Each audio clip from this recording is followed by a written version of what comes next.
Le thème de la conférence, c'est l'idée de parler de Jésus. Comment parler de Jésus? C'est une question très ignatienne. Les Ignatiens veulent parler de Jésus avec tout le monde, dans toutes les circonstances, avec des personnes très différentes. Je pense que c'est utile de voir les différents moments dans la vie de Saint Ignace lorsqu'il a commencé à se concentrer sur la personne de Jésus. Le premier point, ce qu'on a entendu ce matin, c'est cette idée du fait que Ignace a été capté par Dieu, le roi. Le Christ a un message particulier pour Ignace et lui répond à cet appel de Jésus. En fait, nous avons deux méditations dans les exercices spirituels. Le premier, c'est cette idée de choisir entre le drapeau, l'étendard du mauvais roi, le diable, et le bon drapeau, c'est Dieu. On peut choisir l'un ou l'autre, le bien ou le mal. Et Ignace a une autre méditation qui s'appelle l'appel du roi. Dans cette méditation, il dit « Imaginez un roi qui est bien respecté par son peuple. Et comment les gens vont suivre ce roi ?» Il dit « Imaginez qu'en fait, nous avons Dieu comme roi. Nous avons le bon roi et Dieu comme le roi. Nous allons suivre ce bon roi, ce bon Dieu. » Et pour Ignace, il y a une interaction avec Jésus parce que lui connaît Jésus personnellement. C'est très important pour lui. Ce n'est pas une spiritualité générale. On ne parle pas de Dieu en général, on parle de la personne de Jésus. Proposer Jésus, offrir Jésus et ne pas le forcer sur les gens pour que ne pas avoir honte de cela. Au contraire, nous venons d'une tradition chrétienne, nous sommes ici, on s'occupe d'éducation, on dirige cette école parce que nous sommes chrétiens. Cela ne veut pas dire que tout le monde dans l'établissement doit être chrétien. Non. Les personnes appellent Jésus et les Ignatiens ne voulaient pas que ça s'appelle la compagnie de Jésus. Pour lui, c'est la relation personnelle de chaque personne avec Jésus. Lorsqu'il a voulu donner un nom à la société, à cette compagnie, il voulait que ça s'appelle la société ou la compagnie de Jésus, pas la compagnie des Ignatiens ou d'Ignace. C'est une relation personnelle avec Dieu. On est appelé individuellement par Jésus. C'est un appel personnel et on devient une compagnie de Jésus. Jésus n'est pas une arme pour lui-même. C'est une proposition, ce n'est pas une arme. Parfois, les gens nous disent « Non, non, merci, je ne veux rien savoir avec lui. » Mais on revient, on insiste. C'est comme Saint Ignace. Et Ignace a continué. Il continuait. Ça ne sert à rien de gagner le monde et de perdre son âme. Et finalement, il a réussi à le convertir. Donc c'est d'une manière très douce. Rester fidèle par rapport à ces jeunes. Pourquoi? Parce que ce sont des créations de Dieu. Et quoi qu'elle soit leur réponse, leur comportement, quoi que disent les parents et les familles, il faut rester fidèle par rapport à ces jeunes, rester avec eux. Et que Dieu fasse le travail, c'est ça. C'est nous qui faisons tout ce travail, mais en fait, c'est le travail de Dieu. Nous faisons ce que nous pouvons de mieux, nous donnons du contexte, nous proposons les valeurs, mais au bout du compte, c'est le travail de Dieu. Et Dieu va choisir et prendre des routes différentes et même donner des résultats très différents. Ignace, lorsqu'il a décidé qu'il voulait suivre le Christ dans sa vie, il voulait savoir comment faire. Son idée, c'est que pour être un bon chrétien, il faut émuler les saints. Et lui, il voulait aller plus loin que ça. Il voulait être un disciple le plus proche du Christ que possible. Alors il disait, il faut que je vive à Jérusalem, que je connaisse les villages, les lieux où Jésus a vécu, où il a fait ses miracles, où il a enseigné. Mais il s'est rendu compte que cela ne marcherait pas. Il voulait absolument aller à Jérusalem pour vivre comme un disciple, parce que c'est là-bas qu'il avait vécu, mais ce n'était pas le même lieu. Lorsqu'il est revenu à Rome, il a vu les choses d'une autre manière. Suivre Jésus là où il se trouve, pas seulement à Jérusalem. Et ses compagnons sont devenus un groupe puisqu'ils avaient la même idée. C'était les disciples modernes de Jésus, là où il se trouve actuellement.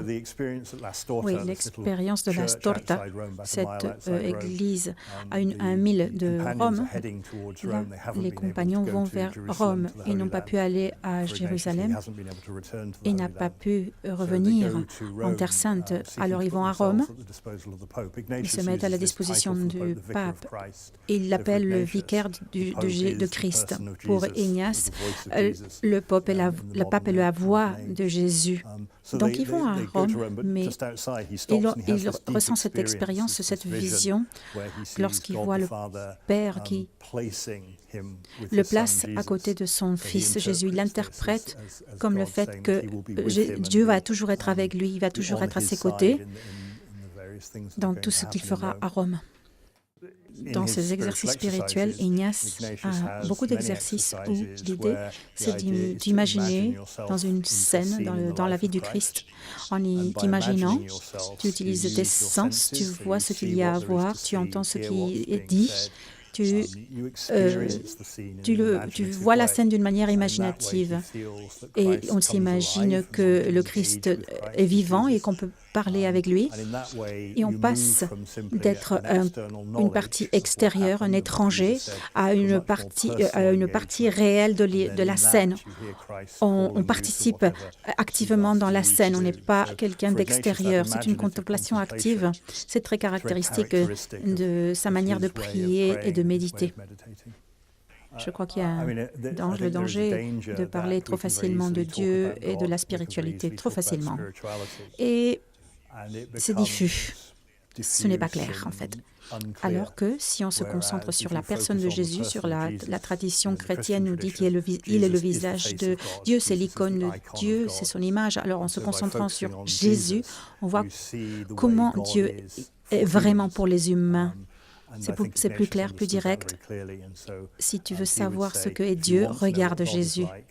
Jésus va te dire quel être est Dieu. Pour Ignace, développer cette connaissance intime de Jésus et cet engagement personnel par rapport à Jésus, c'est très important en tant que chrétien et en tant qu'être humain. Pour les chrétiens, Jésus nous dit ce qu'est d'être une bonne personne, d'avoir une bonne vie. Lorsqu'on commence à voir les valeurs que nous enseigne Jésus, on voit que ça s'applique à tous les êtres humains. Ce n'est pas seulement pour un groupe de personnes ou à une religion, être un bon être humain. Ça touche tout le monde. Les religions, dans ce qu'elles ont de mieux, entrent en contact avec ce qu'il y a de mieux dans notre humanité et les religions, dans le pire de leur moment, on exclut. C'est fondamental de tenir compte de ces valeurs. Pardon, amour, espérance, joie sont des valeurs que tous les êtres humains partagent. On les articule d'une manière différente, mais c'est fondamental en tant qu'être humain. De cette manière, c'est d'une manière de se recentrer. On commence à rééquilibrer ce qui est explicitement ignatien, ce qui est explicitement chrétien et ce qui est explicitement catholique. Un rééquilibrage. Je crois que les choses les plus importantes à retenir, c'est que si on commence à articuler les valeurs de l'Évangile à travers notre tradition et notre perspective jésuite, ce que l'on fait, en fait, c'est articuler les valeurs humaines les plus profondes qui sont partagées et communes. Probablement, vous faites ce qu'il faut, et c'est bien. Et dans nos écoles, nous essayons de développer une articulation très claire et précise sur les valeurs chrétiennes, des valeurs qui viennent de notre tradition, des valeurs communes et partagées par d'autres. Lorsqu'on commence par faire cela, je pense que la suite est plus facile. Il y a beaucoup de religions qui divisent. Les gens utilisent la religion pour diviser les gens et pour les juger. Je crois que le message du Christ n'a jamais été divisif, ni plein de jugement. Au contraire, c'est ce que nous essayons de transmettre. Il faut avoir des professeurs, des adultes, et que des adultes qui travaillent dans nos écoles comprennent ce qu'est Jésus. Nous ne voulons pas vendre une religion. Nous ne voulons pas convertir les gens et les persuader d'être catholiques, non. Mais d'expliquer plutôt que Jésus comprend bien ce que c'est que d'être humain en l'écoutant, en comprenant ses valeurs. Cela fait de nous de meilleures personnes. La vice-directrice Isabelle est allée voir avec des parents protestants. C'est assez inhabituel à Glasgow d'avoir des familles protestantes qui envoient leurs enfants dans des écoles catholiques de cette partie de l'Angleterre. Et la famille protestante disait, on ne connaît pas beaucoup le catholicisme. C'est notre fille qui va recevoir d'étranges enseignements. On va voir ce qui va se passer. Et la sous-directrice a dit, écoutez, ça c'est nos valeurs. Est-ce qu'il y a quelque chose de ces valeurs que vous n'aimez pas? Et les parents protestants ont dit, non, non, c'est parfait, c'est ce que nous voulons pour notre fille. Il n'y a rien dans ces valeurs qui étaient étrangers à la possibilité de devenir de bons êtres humains, de bonnes personnes. Mais il faut reconnaître aussi notre tradition. Je pense que les gens ne nous respectent pas si nous abandonnons notre tradition catholique, traditionnelle, ignatienne. Nous offrons quelque chose, ces valeurs. Les directeurs des écoles doivent être confiants. Ils peuvent transmettre le message de Jésus, le proposer aux élèves et au personnel de ces établissements. S'ils le font bien, on mettra en avant des valeurs très importantes de la société, surtout lorsque d'autres religions jugent et divisent. Qu'est-ce que vous faites en tant qu'établissement scolaire pour montrer Jésus d'une manière qui soit compréhensible pour les études et pour le personnel? Dans le cours de la journée, les élèves se voient confrontés à Jésus, l'image de Jésus. On a de l'iconographie, on a des images. Et les images provoquent des questions et des réactions. Pensez aux bonnes images que vous pourriez montrer dans votre école. Certaines écoles que j'ai connues en Irlande récemment avaient une pratique. Elle demandait aux étudiants, aux élèves de copier des extraits de l'Évangile en primaire. Et ils avaient donc les évangiles, le livre à l'entrée de l'école. Il y a des petits extraits de l'Évangile et les élèves recopiaient.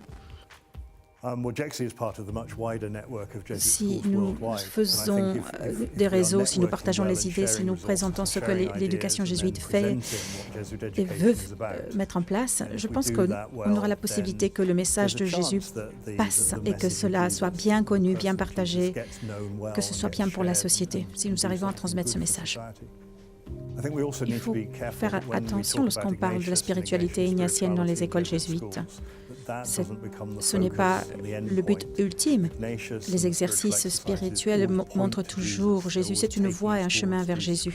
Mais il y a un danger que nous nous arrêtions et qu'on en parle seulement d'Ignace. Non, il faut parler d'Ignace, c'est le chemin, c'est le message, mais ce n'est pas la finalité et l'objectif du chemin. Nous pouvons l'aimer, le comprendre et nous pouvons transmettre cela à nos enfants dans les écoles.